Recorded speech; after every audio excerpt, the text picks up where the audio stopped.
아버지 감사합니다. 또 오늘 이렇게 진리에 대한 타는 목마름으로 이 자리에 오신 우리 교우분들 주님께서 복을 내려주시고 무엇보다 진리의 말씀이 그 심령 가운데 깊이 뿌리 내려서 그 말씀에 많은 열매들을 맺으며 살아갈 수 있도록 은혜 더하여 주시옵소서. 예수 그리스도의 이름으로 감사하며 기도하옵나이다. 아멘. 지난주에 제가 사람의 영혼은 언제 창조되냐 그걸 잠깐 강의 노트에는 없는 내용인데 그게 생각이 나서 관련지어서 말씀을 드렸는데, 사람의 영혼은 언제 창조된다고 말씀드렸죠?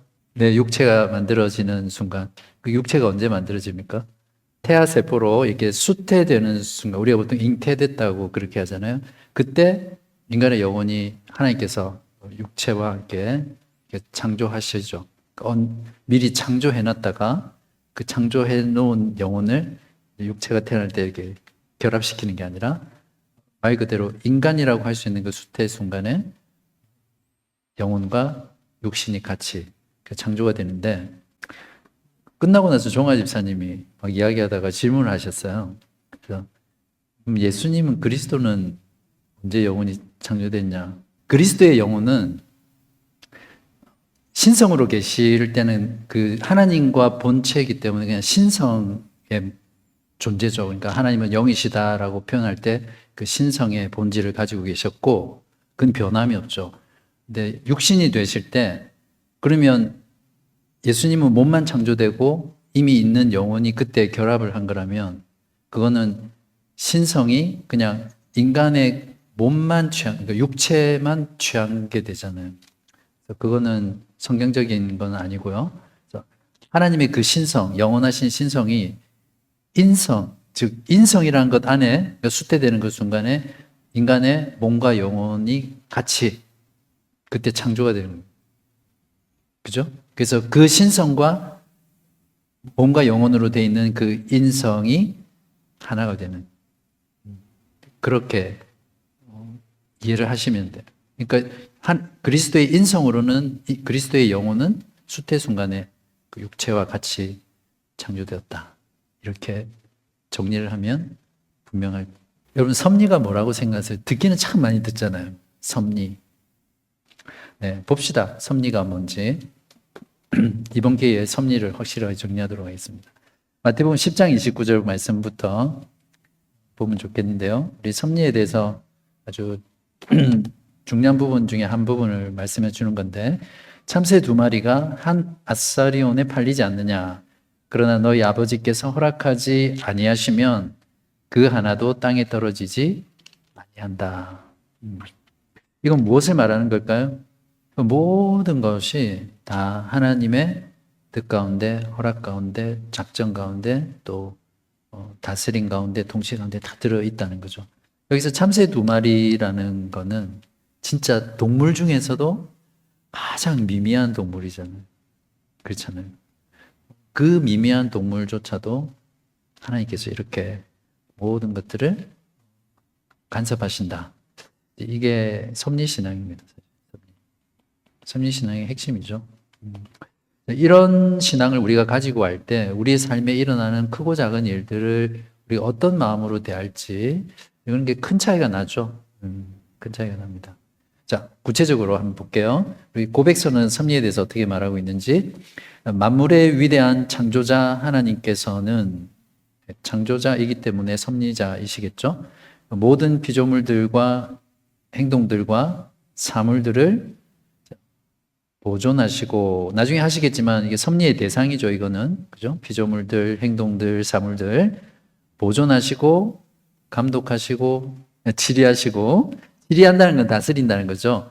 통치하시되 가장 큰 것부터 가장 작은 것에 이르기까지 그렇게 하시며, 가장 큰 것, 많은 것들이 있겠지만 한 나라가 흥망성쇠하는 그런 것도 정말 큰 거죠. 로마 제국이 전 세계를 제패했다가 멸망하는 이런 것.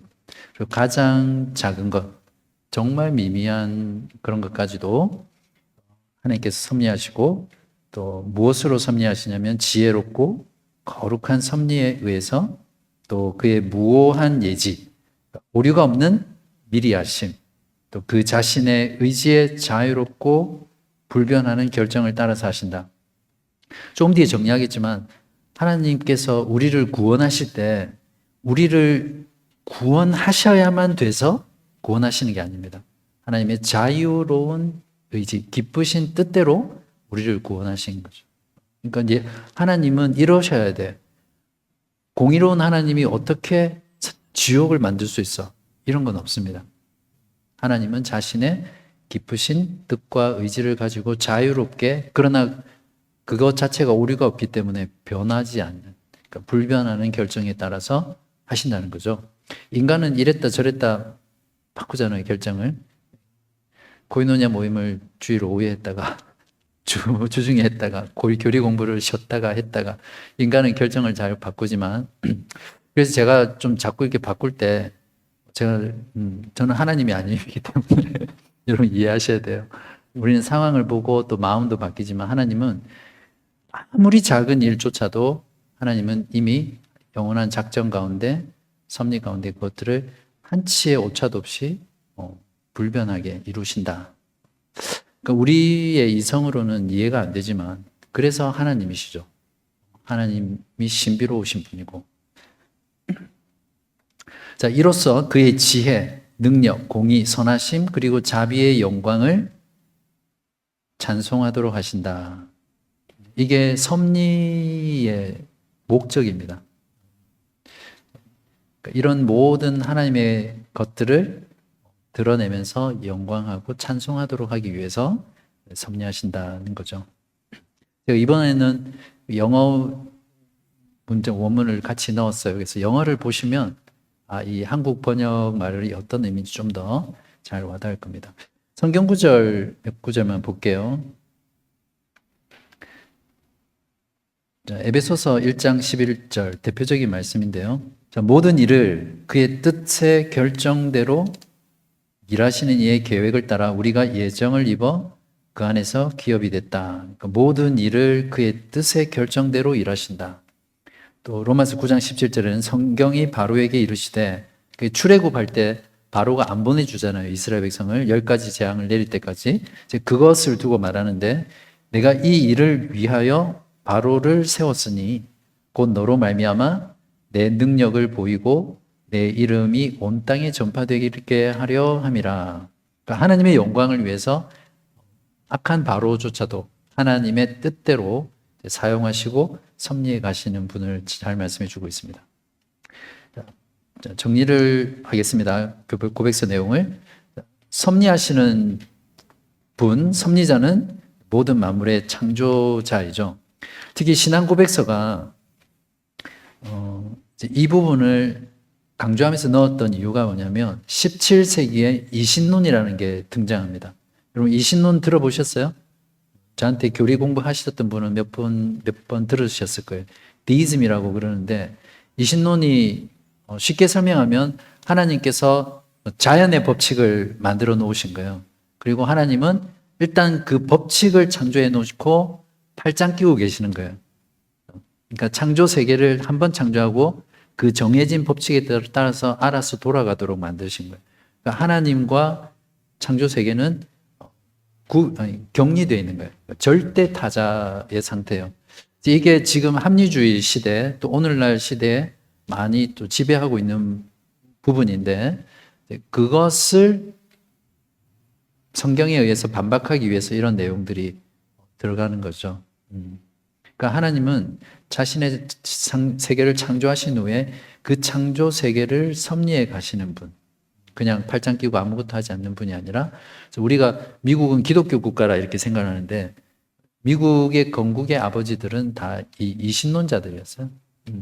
이런 기독교 신관을 가지고 있던 사람이에요. 그러니까 그렇게 치면 성경적이지 않은 하나님에 대한 믿음을 가지고 세운 거죠. 그래서 우리가 미국은 기독교 국가야 이런 생각하시면 안 돼요. 네. 자, 그 다음에 섭리라는 말 뜻이 한국말로 영어로는 providence라는 단어를 섭리라고 그 의미에 따라서 번역했는데 정말 잘 번역했어요. 한자로 잡을 섭자, 다스릴 리자. 말 그대로 잡는다는 건 붙든다는 거잖아요. 그래서 섭리라는 것은 두 가지 사역이 있는데 보존하고 통치하는 겁니다. uphold 그리고 govern 이 두 가지입니다. 위에 고백서에 나오는 여러 가지 섭리의 사역들은 이 두 가지로 여기 보면 보존, 감독, 치리, 통치하는 이런 모든 것들은 보존하고 uphold 다스리는 것, govern 이 두 가지 사역에 다 들어갑니다. 자, 섭리의 두 가지 사역이 뭡니까? 보존하고 다스리는 것. 요렇게 딱 외우시면 섭리가 딱 정리가 돼요. 하나님이 영원한 작정을 하셨죠. 근데 그 작정이 실제로 하나님의 사역 가운데 나타난 게 창조와 그다음 뭐예요? 섭리 사역. 그죠? 창조와 섭리 사역. 근데 이 섭리 사역은 또 두 가지로 보존과 통치. 이렇게 정리를 하시면 됩니다. 섭리의 대상은 이렇게 모든 만물, 가장 큰 것으로부터 가장 작은 것에까지 섭리하시는 거죠. 예외 없이. 이런 부분에서 우리가 생각해 볼 점은 하나님은 일상의 사소한 것들까지도 간섭하신다는 거예요. 그게 우리 편에서 좋은 일이든 나쁜 일이든 슬픈 일이든 즐거운 일이든 정말 작은 일조차도 하나님의 섭리 가운데 일어난다는 거죠. 그래서 하나님은 특별히 어떤 한 국가에도 개입하시지만 한 가정의 삶에도 하나님 개입하십니다. 섭리하십니다. 그 각 모든 가정에 일어나는 크고 작은 일들이 하나님의 섭리 가운데 일어난다라고 했을 때 우리가 그 가정에서 일어나는 일들에 대해서 어떤 신앙으로 하나님께 나아가야 될지를 분명히 알 수 있죠. 물론 개인으로도 마찬가지고요. 그죠? 네, 섭리의 속성 지혜롭고 거룩함이고 섭리의 기준이라고 되어 있는데 오류가 없는 무오하다 이렇게 표현하죠. 미리 아심을 따라 예지입니다. 자유롭고 불변하는 의지에 따라서 자, 제가 이렇게 정리를 해놨는데 나에게 혹은 세상에 또 가정에 일어나는 일들 중에서 이유를 알 수 없을 때라도 하나님을 신뢰하고 경외할 수 있다. 이렇게. 네, 섭리의 목적. 이게 중요하죠. 모든 게 하나님의 영광을 위해서 하는 것이지만 또 섭리 역시 하나님의 지혜, 능력, 공의, 선하심, 자비의 영광을 찬송하게 하도록. 그래서 섭리가 없다면 인간은 그저 우연의 산물이나 필연의 산물이 될 수밖에 없죠. 여기서 인간의 존엄성이 또 한 번 나오는 겁니다. 이 하나님의 섭리가 없다면 하나님께서 각 개인마다, 각 가정마다, 각 사회마다, 각 나라마다 섭리하지 않으신다면 진짜 말 그대로 컨베이어 벨트에서 돌아가는 그 기계의 부품 하나에 지나지 않는 거죠. 대양에 떠 있는 나뭇잎 같은 그런 존재. 아무런 가치가 없는 거예요. 그러니까 특히 한국 뉴스를 보면 공장이라든지 노동자들이 그 노동 현장에서 어처구니 없는 사고로 목숨을 잃거나 또 재해를 당하잖아요. 이제 그렇게 업장을 운영하는 것 자체가 어쩔 수 없이 일어나는 경우도 있지만 대부분은 한 사람 한 사람을 존귀하게 여기지 않고 그냥 기계 속의 부품, 그냥 우연이나 또 그냥 필연, 그러니까 운명론처럼 일어난 그런 존재로 여기기 때문에 그렇게 되는 거죠. 만약에 여러분이 사장이라고 하면 그렇게 하면 안 되겠죠. 이런 신앙을 우리가 가지고 있다면. 그런 면에서 참된 신앙을 가진 사람이 이 세상에서 사회를 이루고 살아가는 사회는 천국이 주님 오실 때 완성되지만 이 땅에서도 그 하나님의 공의와 사랑과 존귀함들이 이루어지기 때문에 어떤 면에서는 지금보다는 훨씬 더 좋은 사회가 될 수밖에 없어요. 그렇게 살지 않으니까 문제가 되는 거죠. 그런 면에서 모든 그리스도인은 자신의 삶의 영역에서 이러한 신앙들을 실천해 나가는 거예요. 그걸로 완성시키고 완전하게 하는 건 아니지만 우리에게 주어진 환경 속에서 사람을 존귀하게 여기고 부품이나 기계 그냥 하나의 그런 어떤 무가치한 존재가 아니라 하나님이 섭리하시는 그런 존재다. 그래서 따뜻하게 사랑으로 돌보고 구제하고 이제 그렇게 하게 되겠죠. 네, 이제 두 번째 제2항 이제 섭리와 제2 원인들인데 조금 내용이 어렵습니다. 근데 이해하고 나면 여러분이 그동안 가지고 있었던 또 삶의 많은 숙제들이 풀릴 수 있습니다. 잘 한번 보죠. 창조와 섭리는 하나님이 운행하는 방식이 틀립니다. 틀린데 어떻게 틀리냐면 제1 원인이 되는 하나님의 예지와 작정에 따라서 모든 일들이 변함없이 무오하게 일어난다. 제1 원인이 하나님이시죠. 그러니까 하나님의 예지와 작정에 따라 모든 일들이 변함없이 아무런 오류가 없이 일어납니다. 이게 전제입니다. 그렇지만 동일한 섭리에 의해서 하나님은 제2 원인들의 성질에 따라 모든 일들이 필연적으로 자유롭게 또는 우발적으로 일어나도록 명령하신다. 좀 구체적인 내용은 조금 뒤에 살펴봅시다. 성경의 예를 한번 볼까요? 열왕기상 22장 34절에 보면 아합이 죽는 장면이 나와요. 아합 왕이 정말 나쁜 왕이거든요. 그죠? 그 왕이 어떻게 죽냐면 34절에 한 사람이 무심코 활을 당겨 이스라엘 왕의 갑옷 솔기를 마치지라. 그러니까 아합 왕이 전쟁터에 들어가서 막 싸우고 있는데 그 아합 왕을 죽이려고 활을 쏜 것도 아니에요. 그냥 무심코 당겨서 활을 쏘았는데 그게 아합 왕의 갑옷 솔기에 맞아서 결국 그걸로 죽게 되거든요. 그러면 이 아합 왕을 죽이는 건 이미 하나님께서 예고하셨어요. 근데 그 하나님의 뜻이 실현되는 거는 하나님이 그 활을 무심코 당기는 사람의 팔을 막 이렇게 조정해가지고 저쪽으로 향하게 해서 강제로 죽인 게 아니거든요. 근데 그 인간의 편에서는 정말 우연한 일이잖아요. 그냥 무심코 우연히 활을 당겨서 쏘았는데 그게 아합 왕을 죽이게 된 거죠. 그러니까 인간의 편에서 제2 원인, 그 우연한 일들이 인간의 편에서는 그대로 우연하게 일어났지만 하나님의 편에서는 하나님의 뜻과 작정에 의해서 일어났다는 거예요. 그러니까 하나님이 섭리하실 때 제일 원인은 불변하고 오류가 없고 예지에 의해서 진행하시지만 그 인간의 편에서 일어날 수 있는 자유롭고 우발적이고 필연적인 그런 일들을 하나님께서 간섭하지 않으신다는 거예요. 그대로 일어나게. 그렇지만 그것이 그 일들이 일어나게 한다는 거죠. 그러니까 제1원인, 제2원인 이거를 분리해서 이해를 하면 우리가 많은 일들을 좀 해석할 때 이해를 하기 쉽습니다. 창조에서 하나님은 유일한 원인이다. 창조에서는 제2원인이 없습니다. 하나님이 유일한 원인이에요.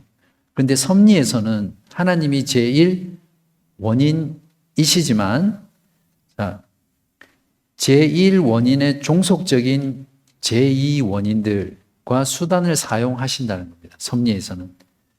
그래서 제1원인이라는 것은 하나님의 뜻 없이는 어떤 일도 일어나지 않는다는 거지만 섭리에서 하나님이 다스린다는 의미는 하나님이 제2의 원인을 직접 다스린다는 의미가 아니라 여러 가지 2차 원인들을 그 본성에 맞게 사용하셔서 세상을 통치하신다는 거죠. 이해되셨습니까? 네. 그래서 이걸 적용을 해보면 하나님의 절대 주권이라는 이름으로 세상에 있는 2차적인 원인들, 수단들을 무시하거나 무관심하지 말아야 합니다. 여기에서 오늘 설교 말씀에서 우리의 하나님 나라에 들어가는 것, 영생을 얻는 것, 구원을 얻는 것 모두 인간은 절대 불능이에요. 인간의 편에서 할 수 있는 건 아무것도 없어요. 왜냐하면 이미 죽어있는 시체인데 시체가 어떻게 하나님을 믿을 수 있어요? 복음을 듣는 것조차도 불가능한데. 그래서 구원은 전적인 하나님의 주권이에요. 은혜예요. 하나님 마음대로예요. 근데 그러니까 우리가 할 게 없네? 어차피 하나님 구원하실 분은 이미 다 정해져 있으니까 언젠가는 때가 되면 하나님 구원하시겠지. 우리가 좀 그런 생각이 있지 않나요? 사람들에게 안 믿는 사람을 볼 때, 안 믿는 가족을 볼 때 하나님 때가 있을 거야. 언젠가는 믿을 거야. 그때를 기다리자. 그게 이 말씀입니다. 그렇게 하면 안 된다는 거죠. 하나님은 그게 하나님의 뜻이지만 그 뜻은 감추어져 있어요. 하지만 하나님께서 제2의 원인과 수단을 사용해서 그 일을 이루신다는 거죠. 그러니까 어떻습니까? 우리가 할 수 있는 인간의 책임을 다 해야죠. 복음을 전하고 또 복음을 듣는 자리로 이끌고 기도하고 우리가 할 수 있는 노력들을 다 해야지 이 섭리의 신앙을 바르게 가지고 있는 것입니다. 그래서 하나님께서 허락하신 이런 수단들을 부지런히 사용해야 됩니다. 예를 들어 볼게요. 자, 설교, 세례와 성찬. 이것은 하나님께서 하나님의 백성을 외적으로 부르는 구원의 수단입니다. 구원의 수단. 근데 이 설교와 성례를 게을리하고 이 수단을 사용하지 않으면 구원받을 기회가 없는 건 아니지만 희박해지는 거예요. 그래서 우리 편에서는 이 구원의 수단인 복음의 설교와 이 성례를 부지런히 사용할 수 있도록 최선을 다해야 되는 거죠. 근데 정말 그렇습니다. 설교 듣는 것을 사모하지 않고 설교의 자리에 자주 빠지고 성례를 등한시하고 자주 빠지는 이런 사람들은 특징이 딱 있어요. 믿음이 자라지 않거나 신앙을 가지지 못한 사람은 또 신앙을 가지기가 어렵게 되죠. 왜냐하면 하나님께서는 통상적으로는 바로 이 복음 설교를 통해서 믿지 않는 자를 구원해 하시거든요. 아니면 복음 전도 성경 공부라든지 삶의 두 길이라든지 어쨌든 복음을 전하고 그걸 들음으로써 가능하게 해서 구원하시는 거기 때문에 그래서 우리가 할 수 있는 모든 이런 제2의 원인들 최선을 다해서 해야 됩니다. 우리가 조금 있으면 문 페스티벌도 하고 또 그 다음 주에 복음 전도의 밤을 하지만 그런 것들을 하는 것이 우리가 볼 때 그거 해봤는데 효과 없어. 그거 해서 몇 명이나 회심했냐 이렇게 따지면 사실 많지는 않아요. 뭐 그전에 교회 했을 때도 그렇고 실질적으로 이만큼 노력했는데 거기에서 몇 명이 구원받았다 그런 어떤 통계들은 사실 막 조작하지 않는 이상은 이렇게 막 분명하게 나오진 않거든요. 근데 하나님께서는 그런 수단을 사용하게 하세요. 그 수단을 열심히 사용할 때 그것을 통해서 하나님께서 역사하거든요. 그러니까 우리가 굉장히 실용적이고 좀 자본주의화되어 있어서 100이라는 에너지 노력을 투가 하면 최소한 한 20은 받아야 된다. 거기에 이런 로직이 있어요. 근데 하나님께서 구원하시는 건 구원이라는 게 그렇거든요. 저도 사실 그런 함정에 빠지는데 얼마 전에 우리 교우분 중에 남편분 안 믿는 분이랑 4주 동안 성경 공부를 했어요. 근데 막 마음도 많이 열리고 근데 마지막 결단의 시간에서는 좀 더 생각을 해봐야 되겠다 이렇게 해서 거절을 했단 말이죠. 그러면 복음을 전하는 사람 입장에서는 4주 동안 했는데 마지막에 다 회심하면 이게 참 보람도 있고 좋잖아요. 근데 그렇지 않단 말이죠. 그러면 제가 전한 그 4주간의 복음 전도의 노력이 헛된 건가요? 그렇지 않거든요. 한 사람이 구원을 받을 때 보면 내가 복음을 전할 때 그 순간 바로 믿는 사람도 있지만 그런 복음을 여러 경로를 통해서 듣다가 어떤 순간에 결정적으로 어떤 사람의 말에 반응하는 거거든요. 그렇기 때문에 누구든지 복음 전하는 사람은 내가 복음을 전했기 때문에 그 사람이 믿었어. 이렇게 자랑할 수 없어요. 자랑하면 안 되죠. 그런 많은 수단들을 하나님께서 사용하셔서 결국 최종적으로 구원해 가시는 거거든요. 그래서 얼마나 우리가 어쨌든 겸손해질 수 있고 또 이런 수단들을 부지런히 사용해야 하는가. 그 결과에 상관없이. 그래서 일단은 재정이 허락되는 한 전단지도 좀 많이 뿌리려고 하고 노방전도도 하고 우리 이런 전도 집회도 하고 또 문 페스티벌에서 우리가 만나는 그 사람들 나중에 어떻게 하나님께서 이끄실지 꼭 우리 교회 나오지 않더라도 다른 교회를 통해서 또 신앙생활하면 결국 천국에서 다 만날 거잖아요. 그런 마음으로 우리가 이 섭리의 신앙을 이해할 수 있습니다.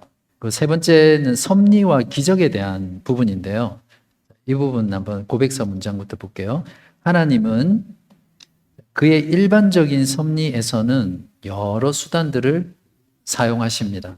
그러니까 통상적으로 사도행전 27장 31절 볼까요?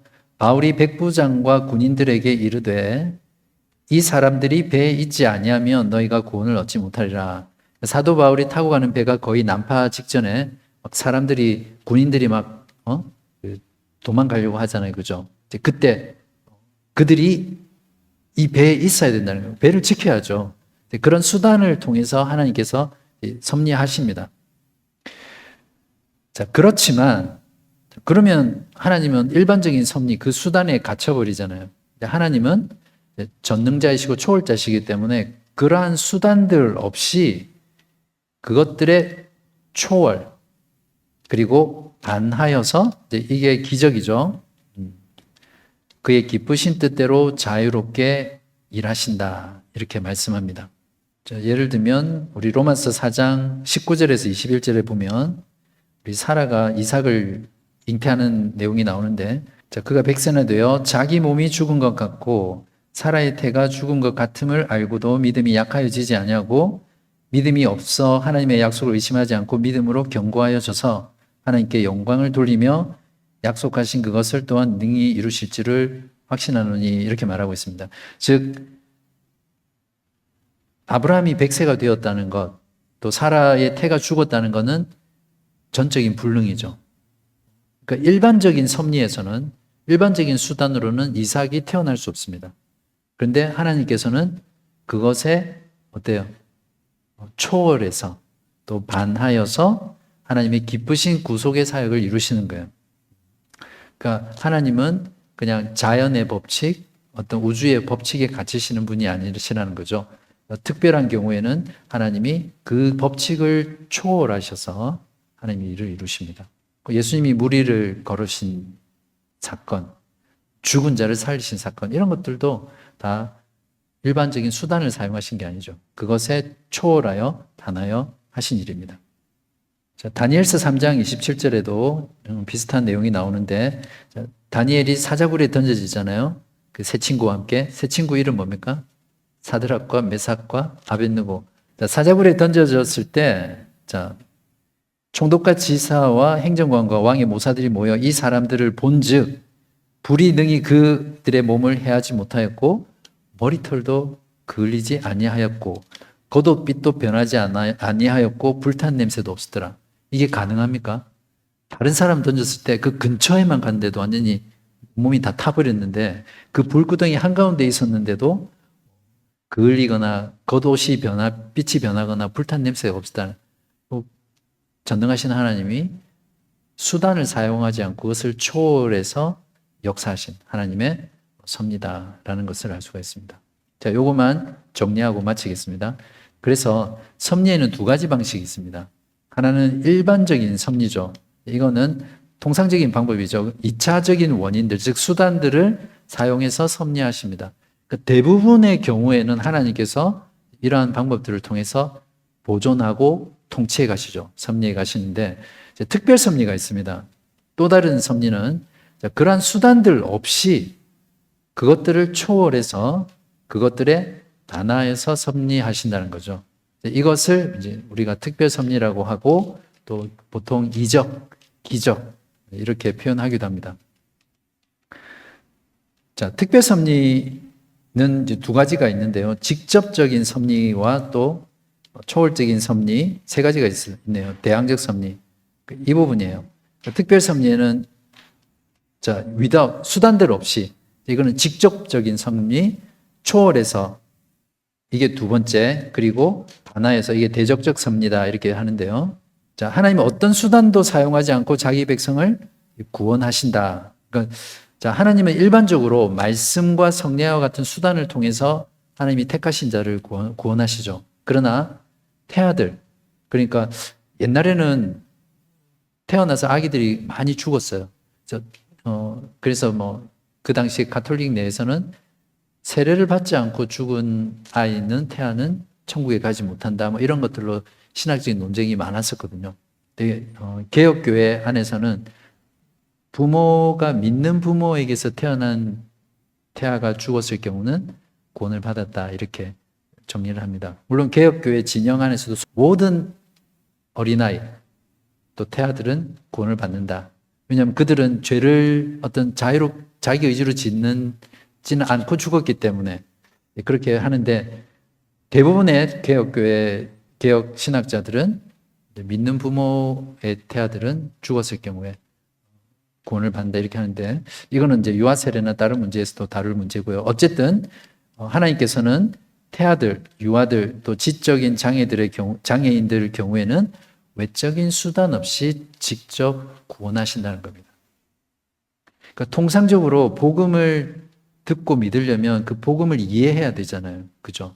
그런데 그런 어떤 기본적인 인식 능력, 인지 능력이 없는 경우에는 그러면 하나님 그 사람 다 구원받지 못한다 이렇게 생각할 수 있는데 그런 경우가 바로 직접적 섭리입니다. 어떤 수단을 사용하지 않고 즉 설교나 성례라는 이런 수단을 통하지 않고 바로 택한 자를 구원하신다는 거죠. 그게 적용되는 게 태아들, 유아들, 지적 장애인들 경우에 그렇게 수단 없이 직접 구원하신다.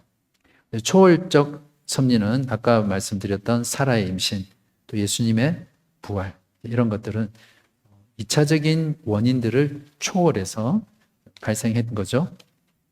그리고 대항적 섭리다. 이거는 좀 한자로서 어려운데 그냥 반하여, 그죠? 반하여 2차적인 원인들에 반하여 섭리하시는 건데 예를 들어서 도끼가 물에 떠오르는 거. 예. 열왕기하 6장에 나오죠. 예. 도끼 잃어버렸는데 도끼가 물에 그래서 우리 구약 성경을 많이 읽어야 됩니다. 그리고 태양이 뒤로 물러간 것. 이런 것들은 2차적인 원인에 반하여 일어나는 하나님의 섭리죠. 그 외에도 여러 가지 성경에는 참 많은 이런 하나님의 섭리의 예들이 나옵니다. 그래서 우리가 성경을 읽을 때도 읽으면서 이런 내용들을 알면 이게 하나님의 일반 섭리구나. 하나님의 특별 섭리구나. 초월적 섭리구나. 이런 것들을 좀 생각하면서 읽을 수 있죠. 훨씬 더 말씀을 깊이 있게 읽을 수 있습니다. 바로의 경우에 바로가 하나님께서 마음을 하든, 그죠? 악하게 해서 보내지 않게 한 거지만 또 스스로 악해서 보내게 됐다, 안 보냈다, 이런 내용들을 읽으면 이런 내용들이 다 생각이 나면서 되죠. 자, 이렇게 해서 우리 섭리 첫 번째 시간, 이제 다음 시간은 섭리와 죄 이런 내용들을 좀 다룰 건데요. 첫 번째 시간을 기본적으로 했습니다. 어떠세요? 이 섭리신앙 이 부분을 아는 것이 우리의 신앙생활뿐만 아니라 우리의 삶 전체를 바라보고 이해하고 또 그 가운데 우리가 하나님께 믿음을 표현하는 것에 있어서 많은 변화들을 줄 거라고 확신하고요. 무엇보다 많은 우리의 삶의 적용점들이지만 우리 참새 기억하면 좋겠어요. 그래서 여러분의 개인의 삶이든 또 가정에 하나님께서 섭리하신다. 그것들 꼭 기억하시면서 그 하나님의 섭리의 손길이 얼마나 귀하고 또 감사한 건지.